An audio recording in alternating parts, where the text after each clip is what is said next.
Non, Oasis, roule. Ah non, mais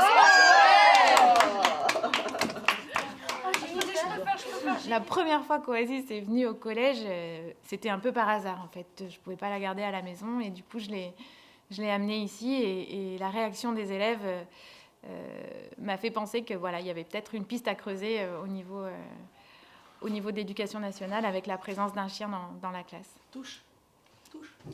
Ouais, super. Ce sont des élèves qui ont des troubles des fonctions cognitives. C'est-à-dire que ça peut être des troubles de mémorisation, ça peut être, on peut être dans le champ autistique parfois. C'est des élèves qui ont des difficultés à apprendre. Leur emploi du temps est aménagé de manière assez particulière.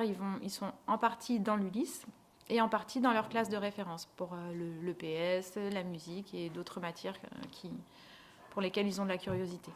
Du coup, c'est difficile de trouver des projets en commun pour tout le monde. Et autour d'Oasis, on est obligé de parler le même langage. Elle fédère vraiment déjà le groupe classe. Qui va le faire? Moi, elle me donne tout le temps sa patte. Ensuite, dans le quotidien, en fait, elle réagit aussi en fonction souvent du stress des élèves. Elle va aller vers un élève qui est en train de travailler, pour qui je pense elle sent que c'est compliqué. Et là, il la caresse. Il y a un effet détente. Voilà, quelquefois elle fait aussi complètement le clown dans la classe, elle fait des cabrioles, une roulade arrière et en fait ça fait rigoler toute la classe. On pourrait se dire que ça déconcentre un peu tout le monde, ce qui n'est pas faux sur le moment, mais en fait au final ça détend tout le monde et ils reviennent plus concentrés et en même temps plus détendus sur la tâche qui pouvait leur poser problème. Je la patte, mais Insiste pas. elle a pas touché. C'est des adolescents, donc une période voilà, qui n'est pas forcément entre eux très, très simple. Ils ont toujours l'impression qu'on les a regardés de travers, qu'ils se jugent les uns et les autres.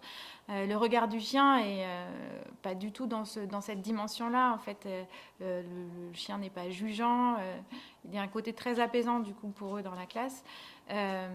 Ils sont super attentifs à son bien-être aussi parce que ce projet-là implique qu'on fasse aussi beaucoup de lecture du chien parce qu'on doit savoir si elle est bien, si elle n'est pas bien, si elle est stressée, si ça reste un animal. Il faut être vigilant. Avoir un chien dans une classe, c'est pas anodin. Elle a sa place, elle est sur la photo de classe, elle sort pendant les exercices incendie, ouais. Et puis ce qui est sympa aussi, c'est que les autres élèves du collège connaissent la présence d'Oasis et puis on est moins la classe dans le fond avec les élèves en difficulté. Il y a beaucoup d'élèves qui viennent frapper à la récréation et qui viennent et qui ont envie de passer un peu de temps avec le chien, qui pensent que les élèves du lycée ont de la chance, ce qui est assez rare dans les établissements en général. Après, non, Oasis, non.